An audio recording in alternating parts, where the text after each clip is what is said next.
Some developing news overnight regarding potential war between the United States and Russia and the use of tactical nuclear weapons. Take a look at the latest headlines with me so that way you can see it for yourself. Trump says Medvedev is entering dangerous territory after US-Russia war threats. You can see this coming out today, July 31st, 2025. I'm going to get you all the details. Trump tells Russian officials to watch his words. But the official bites back instead. The former Russian president, Dmitry Medvedev, offers President Trump a useful foil to criticize without rebuking Vladimir Putin. Now, also, take a look at this. I'm going to be playing for you the actual interview that took place here so you can see it for yourself. But in case of war with the U.S., Russia will rely on tactical nuclear weapons due to the weakness of their army, Marco Rubio says, saying that they will bust out those tactical nukes. Now, Trump wants a deal to end Russia's war in Ukraine by August 8th. The U.S. tells the UN, and this is what kind of sparked this a couple days ago. Earlier this week, I let you know that Trump had put that ultimatum on Russia, and we saw that response that every ultimatum that is placed against Russia will be one step closer to war. And now we're seeing Trump responding back and Russia responding back overnight as well. Now, Trump is also going to be hitting India with 25% tariffs plus penalties for trade with Russia. And here's the actual Truth Social post that came out so you can see it for yourself. Trump said, "I don't care what India does with Russia. They can take their dead economies down together for all I care. We have done very little business with India. Their tariffs are too high, among the highest in the world. Likewise, Russia and the USA do almost no business together. Let's keep it that way and tell Medvedev, who was the one that was threatening the United States with potential war, the failed former president of Russia, who thinks that he's still the president, to watch his words. He's entering very dangerous territory." So there you have it, you guys. Now, let me know your thoughts in the comments. We saw that Trump said that he was going to give Russia 50 days. Now he's cut that down to 10 days. So August 8th, by then he's saying there needs to be a ceasefire or they're going to ramp up the pressure on Russia to put an end to this war that they have going on right now in Ukraine. Let me know your thoughts. War or peace? Drop it in the comments. Where do we go from here? What is Russia going to do with all of this rhetoric going back and forth between the United States and Russia? War or peace? Let me know your thoughts in the comments. Are we going to war? Or are we going to come to some sort of an agreement? Now, in addition to that, while you're dropping war or peace in the comments, I'm seeing war starting to come in. Do me a favor before you dive in. If you appreciate the updates, take a second and hit that thumbs up like button. Now, I'm going to put all of the articles and the video footage on the screen so you can see it for yourself. They're going to be hyperlinked in the description so you could click it, go read it for yourself. You'll see the dates, you'll see the sources, try to get you the latest updated information on this as of today, July 31st, 2025. And again, if you appreciate that, please take a second, hit that like button. Now, to stay up to date, it's totally free. Why not? Go ahead and hit that subscribe button, and I'll keep you up to speed, pretty much doing daily updates on everything that's going on that might impact you and your family. Now, I am seeing war pouring into the comments, and if you're concerned that we might be heading into another war, you're not alone.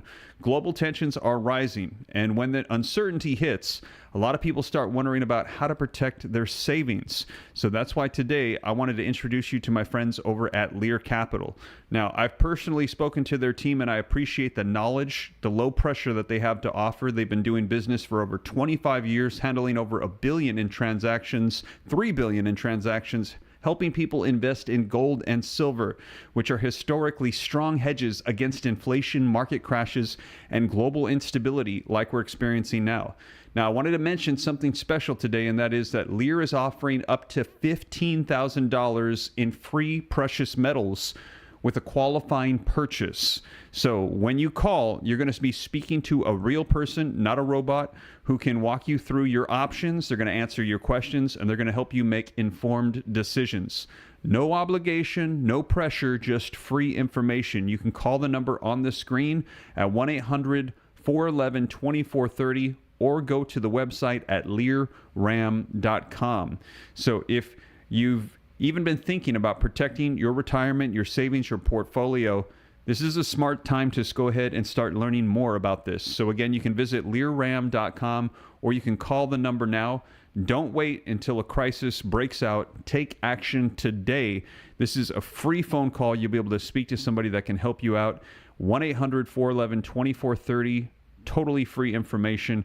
And you can see historically during these times, gold goes up, silver goes up. So if you've been thinking about it, go ahead and give them a call. I'll pin that information down in the comments for you.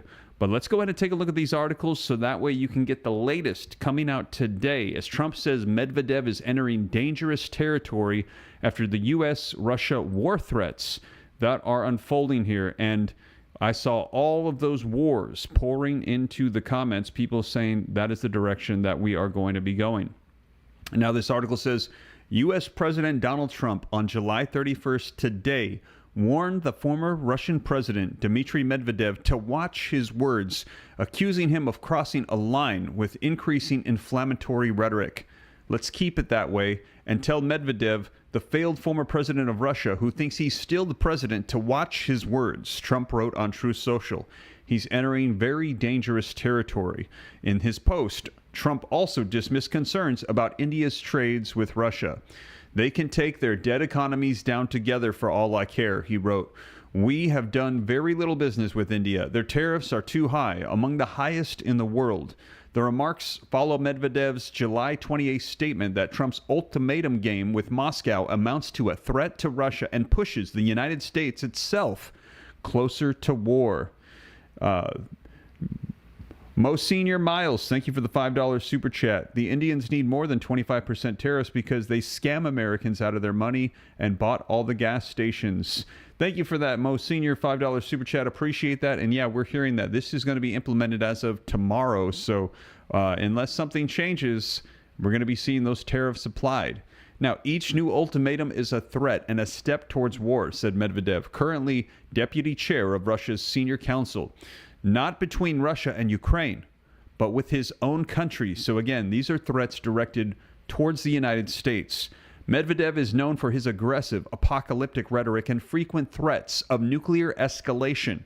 His posts regularly echo Kremlin propaganda, portraying Russia as the victim of Western aggression and defending further war escalation as justified.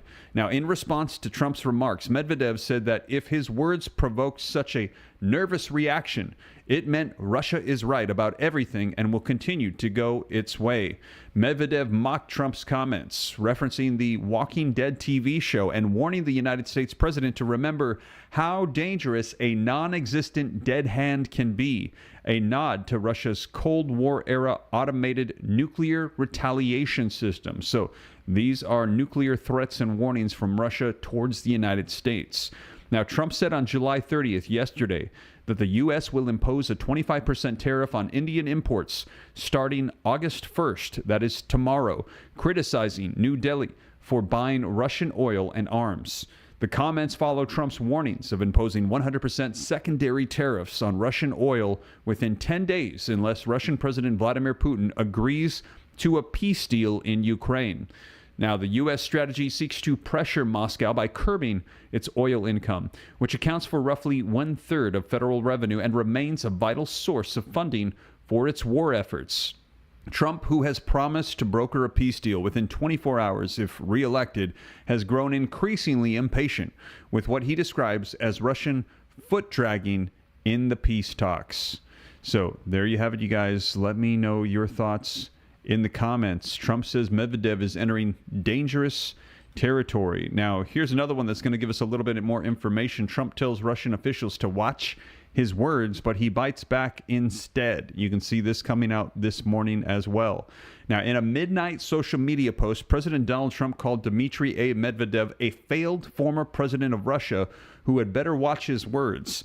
Less than 3 hours later, morning by then in Moscow, Mr. Medvedev responded. He said Mr. Trump should picture the apocalyptic television series The Walking Dead and referred to the Soviet Union system for launching a last-ditch automatic nuclear strike. So this is a threat of potential nuclear strikes against the United States. Russia is right about everything and will continue to go its own way, said Mr. Medvedev's post on the Telegram messaging app.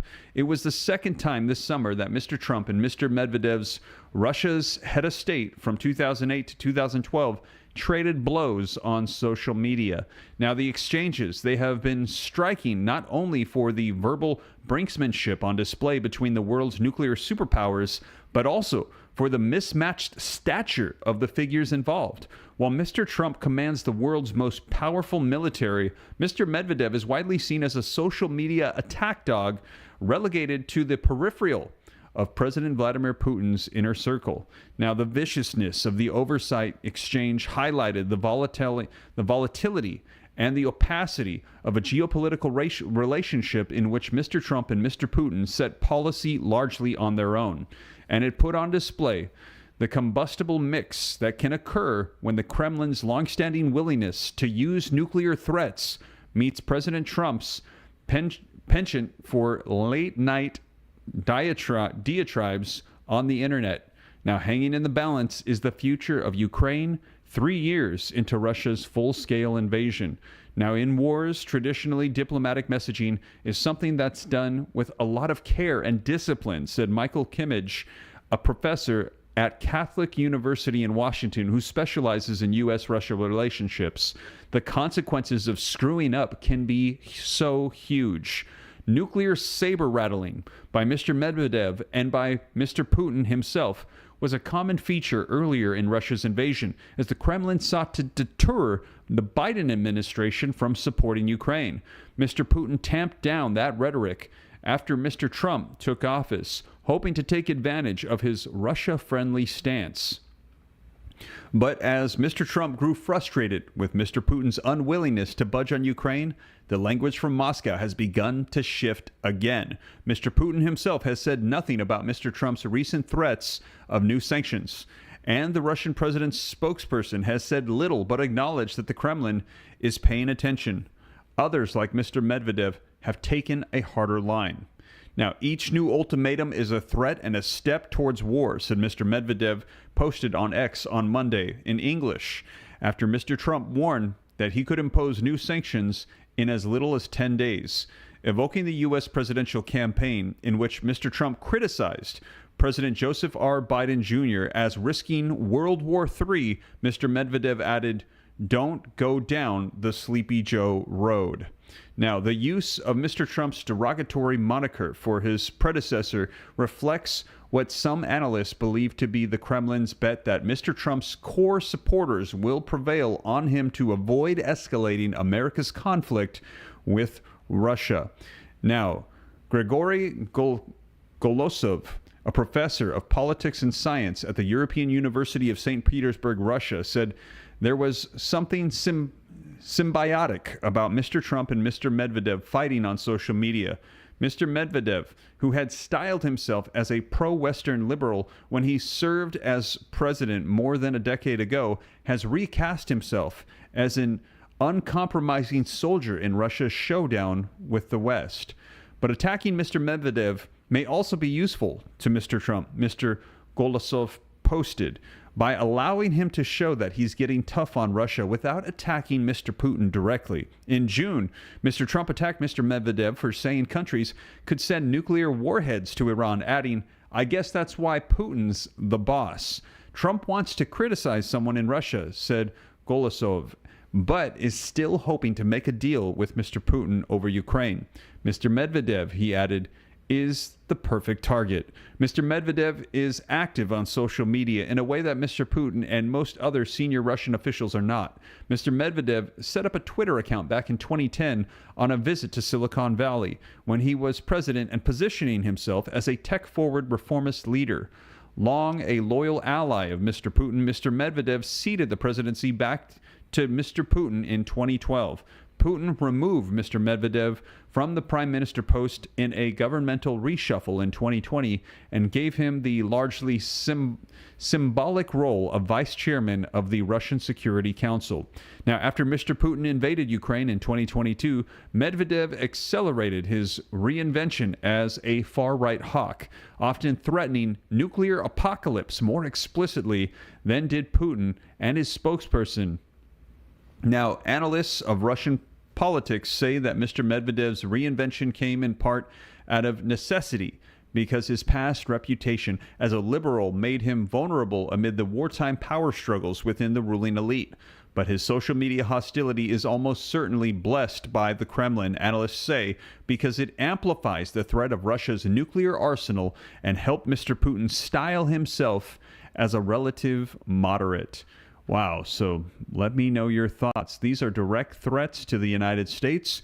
There are threats of use of potential nuclear strikes against the United States. And actually, we're going to be hearing here in just a second an interview that just took place with Marco Rubio, and he mentioned tactical nukes that could be used by Russia. Now, not intercontinental ballistic missiles with nuclear warheads, but tactical nukes.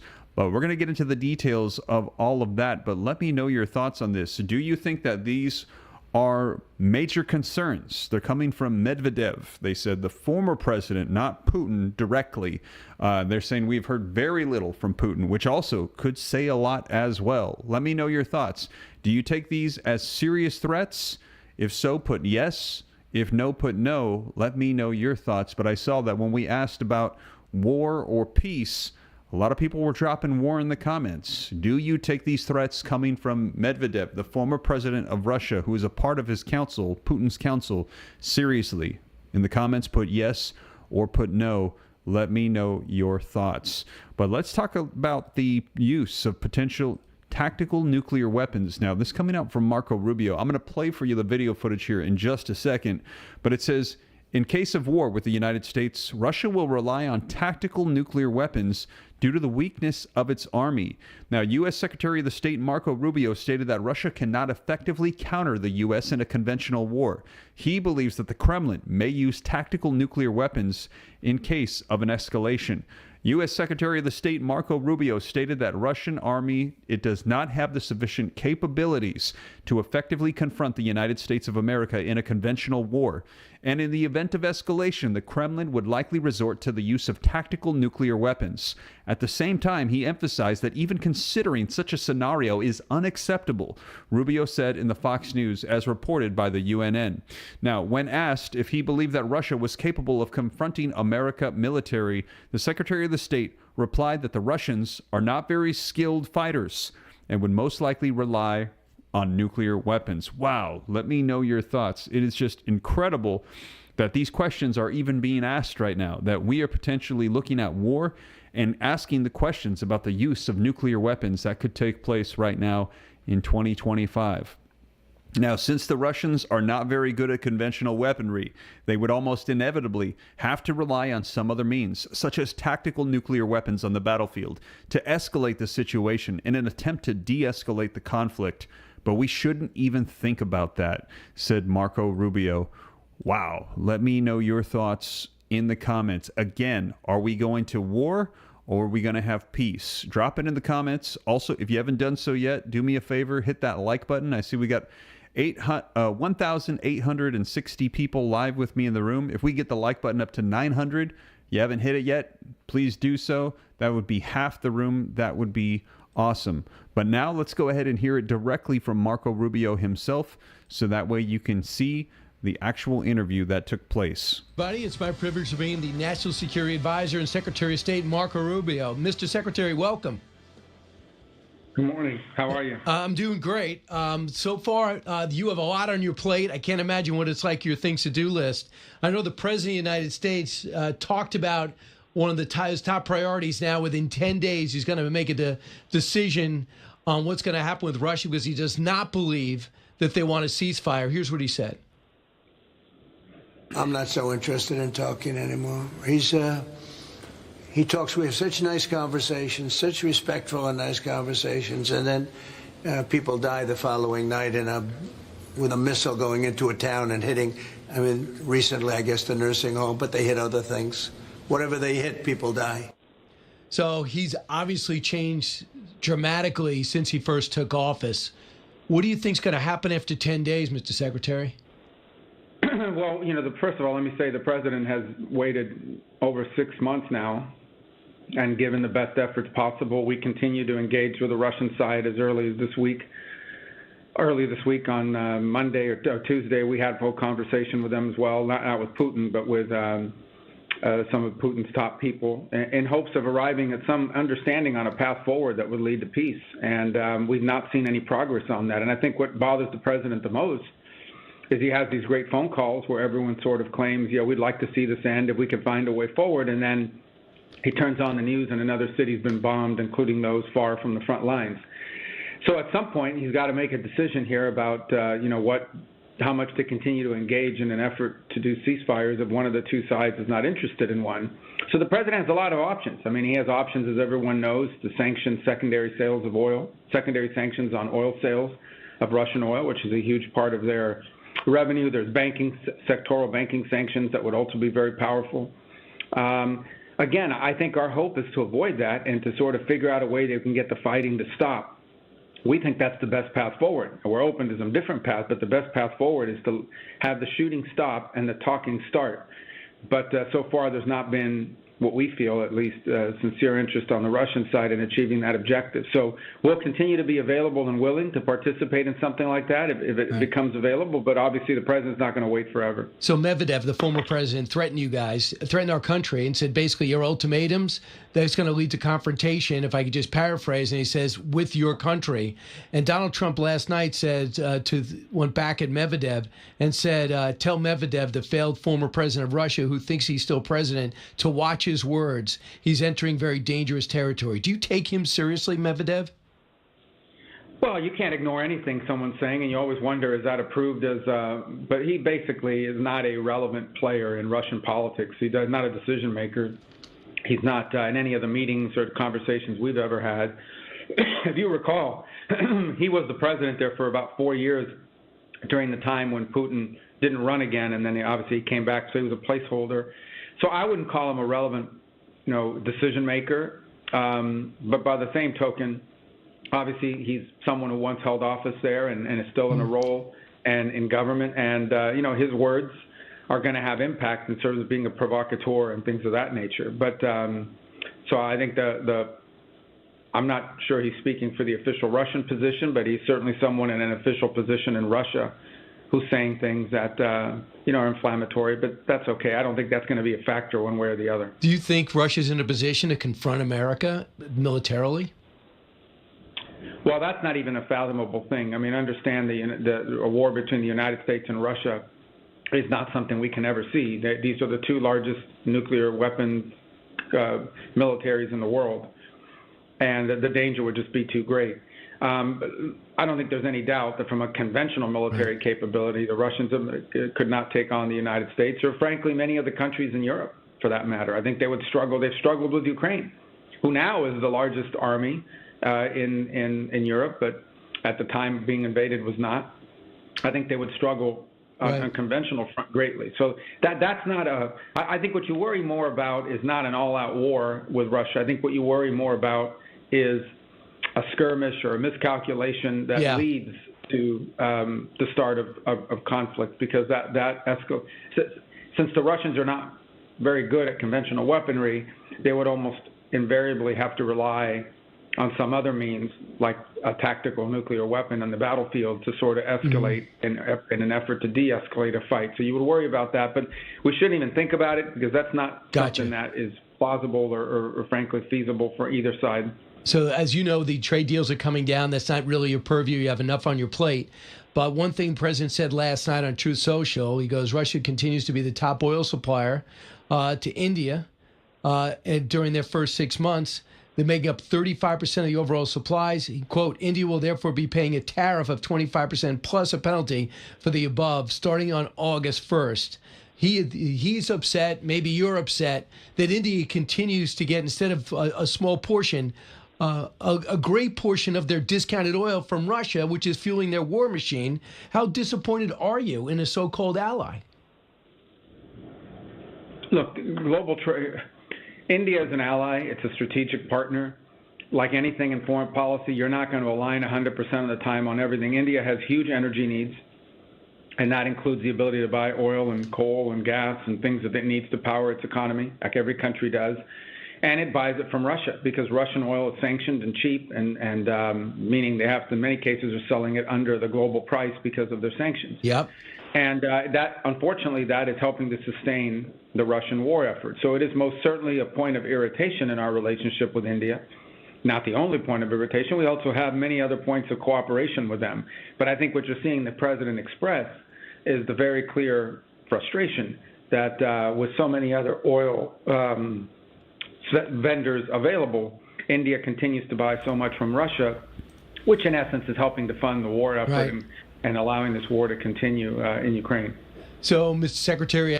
So there you have it, you guys. So that was directly from Marco Rubio, and you heard him say that we have to take anything that comes from Medvedev, who's a member of the Council for Russia for Putin, seriously. But he said that he is also a member that's on the outskirts, doesn't necessarily speak directly for Putin, but he said we do need to take anything that comes from them seriously. So we will see. And again, I had mentioned, do you think that Putin is going to be responding to this? Take a look here. Here's some more details. This came out just 3 hours ago.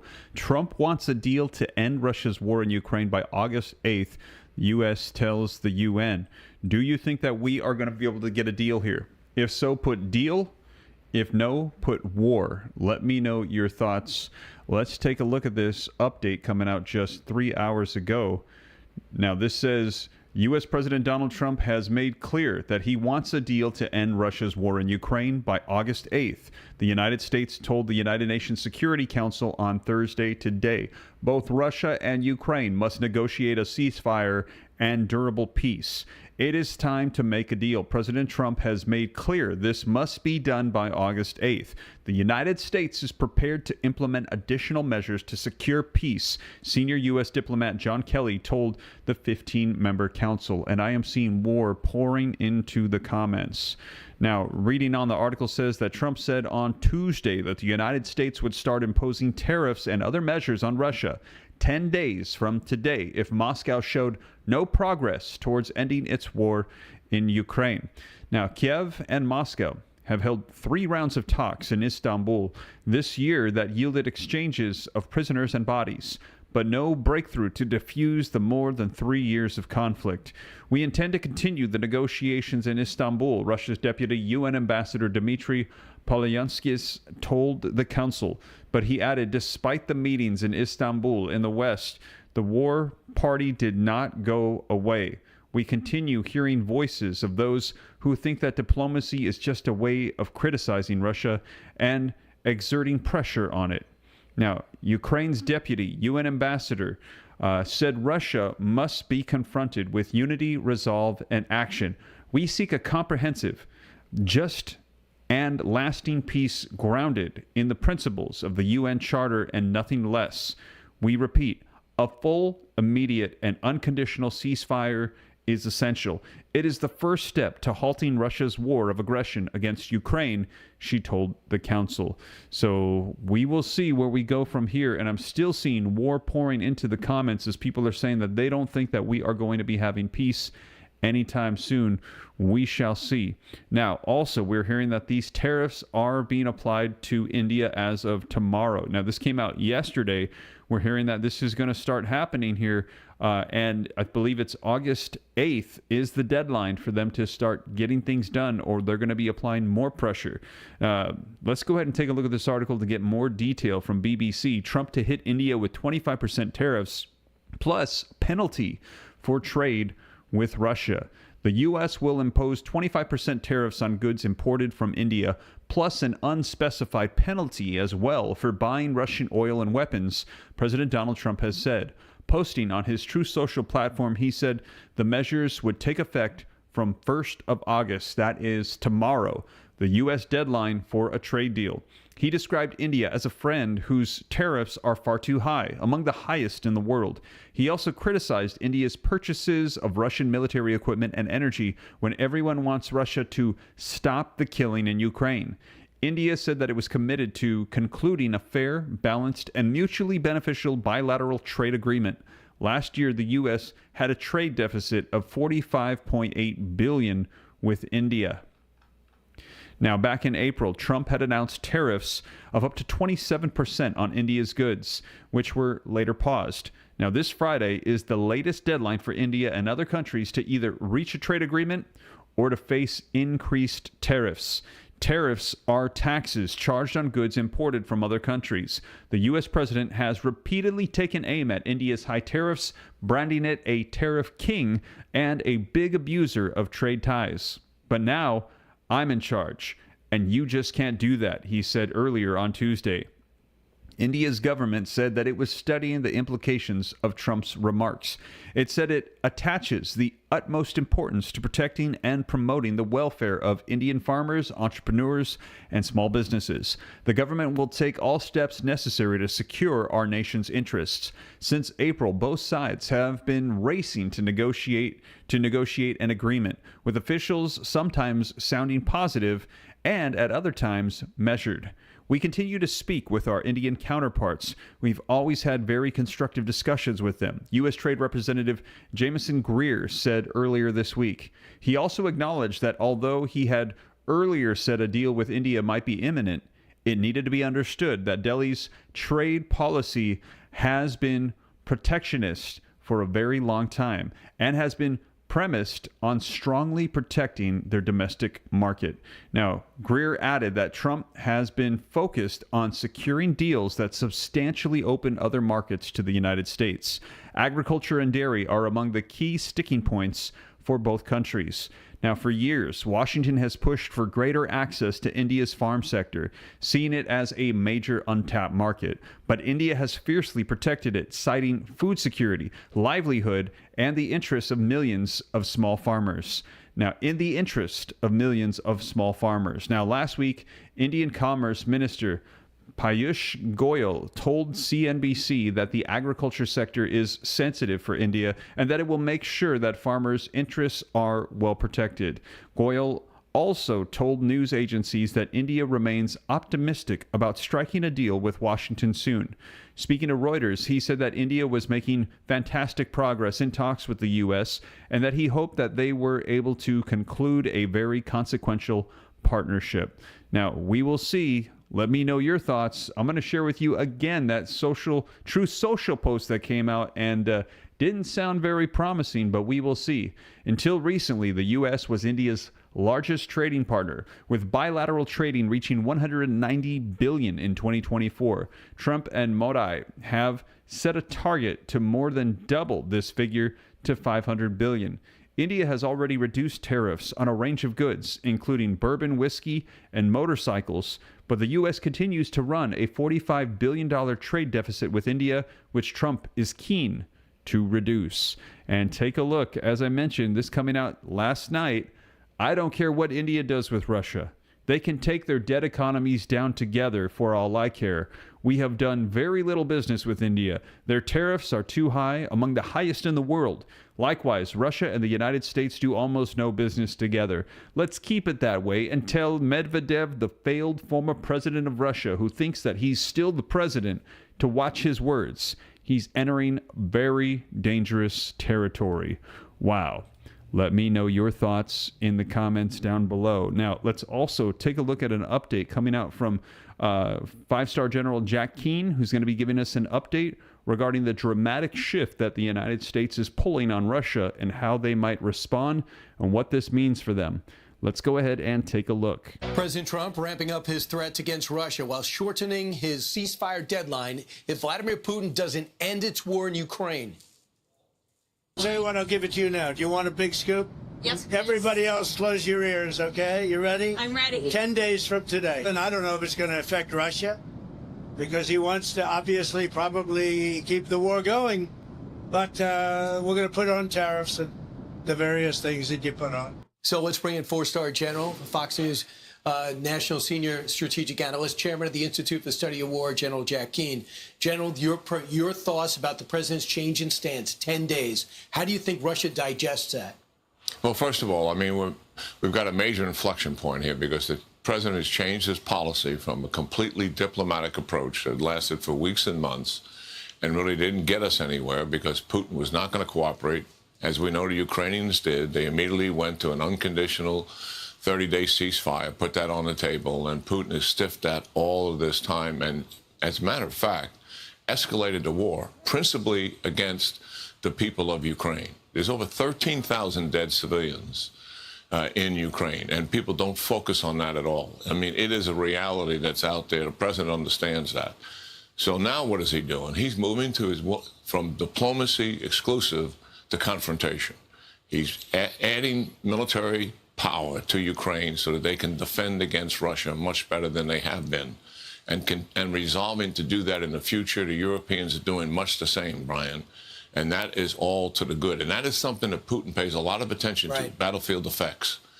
And secondly, what we're seeing now is likely tariffs and sanctions coming in a matter of days. I don't think Putin is going to make any concessions in the week that's coming. So we'll see that second thing happen, and it will have impact. But listen, Putin has always been able to work around sanctions to a certain degree. He's not as intimidated by that as what happens on that battlefield really matters to him. Are the sanctions important? You betcha they are. They are critical. I'm not suggesting that they're not. Right. But they're not going to necessarily change him overnight. It'll take time. China evidently was going to propose in those last 2 days with our talks some type of ceasefire. You know they have total control over Russia. You know that better than anybody. But just give an idea of what the Senate sanctions would do. It would actually sanction the countries who were buying the discounted oil and gas from Russia. Here's an example of who's been sustaining this war effort. China, 229 million, 140 million for India, 95 million for India, evidently an ally. European Union, 74 million. Brazil, 21 million. So this, if we hit those countries, what changes? Yeah, it dramatically changes. As we all know, Russia is a one commodity economy, essentially oil and gas. And we go after their major revenue source, and you displayed it very accurately here. That's the revenue they're getting. They're going to have close to 2% growth in GDP for a country that is at war and supposedly struggling economically. They have inflation problems. They have currency problems, to be sure. But we take that money away from them. That has dramatic impact. It begins to have almost immediate impact on what they're doing is trying to sustain their defense industrial base so they can stay in this war. Yesterday, as we switched... There you have it, you guys. Wow. Let me know your thoughts. And that's pretty impactful. You saw that screen that they put up there showing who is supplying the funds to Russia, and that is essentially who is helping sustain the war. Take a look here. Top 5 importers of fossil fuels from Russia, 229 million coming from China alone, 140 million from India, 95 million from Turkey, 74 million from the European Union, and 21 million from Brazil. And so they're saying if they are able to cut that off in some form or fashion, or be able to apply pressure to those countries, that's going to stop the money flow going into Russia. And we had actually heard this before. You'll remember when Tucker Carlson was interviewing Russian President Vladimir Putin. Putin had said, you know, if the United States really wants this war to end, all you got to do is turn off the spigots of funds that's pouring into Ukraine. And he had even said, you've got your own problems in the United States. You've got open borders. You've got potential sleeper cells coming in. You've got all these issues. Why don't you worry about yourself? Stop sending money to Ukraine. But the same is true as well for China. If we're able to somehow figure out how to turn off the spigots of money flow coming from China into Russia, they also have said that potentially could put an end to the war as well. So it looks like Donald Trump is trying to apply pressure to the nations that are going to be sending funds to Russia that help them sustain in the war. So we will see where we go from here. But we're hearing that if something does not change by August 8th, there is going to be a lot more pressure applied, probably not just to Russia, but also to those nations that are doing business with Russia as well. And we're hearing India, tariffs, 25% additional are going to be applied as of tomorrow. And overnight, we see the war rhetoric going back and forth between the United States and Russia and the talk of potential tactical nuclear weapons. Wow. Let me know your thoughts. How did we get here? And I saw somebody in the comments mention, we've been on the path to World War III for quite some time. We might already be in it. It just has not escalated to the point that we realize we're in the war. It might have started in September of 2022 when Russia attacked Ukraine. Let me know your thoughts in the comments. But regardless of where we go from here, I'll continue to keep you up to date so that way you know exactly what is going on. As tensions appear to be escalating, we'll see where we go over the course of the next week, roughly. And I'll be sure to report it here on the channel either way so you know what's taking place. And as always, all of these articles, they're going to be hyperlinked in the description. You can click them, go read them for yourself, see the dates, see the sources, put everything on the screen for you. And again, if you appreciate that, take a second, hit the like button. We just need 40 more likes to get 1,100 likes while we're live. That's half of the room. Subscribe to stay up to date. If this is your first time here, I'll keep you up to speed on everything. And again, if you're concerned that we're going to be going into war and you want to make sure that you have your financial house in order, totally free information. Speak to a real person with my friends over at Lear Capital. They can get you free information on investing in gold and silver. If that is something that you are interested in, you can do it the safe way, the right way. They've been working with people for over 25 years, have done over $3 billion in transactions. I really recommend my friends over at Lear Capital. So check them out. I'll pin their information down below. And that is the latest, you guys. Thank you so much for joining me, and I'll catch you in the next one. Take care. God bless. This is Steve.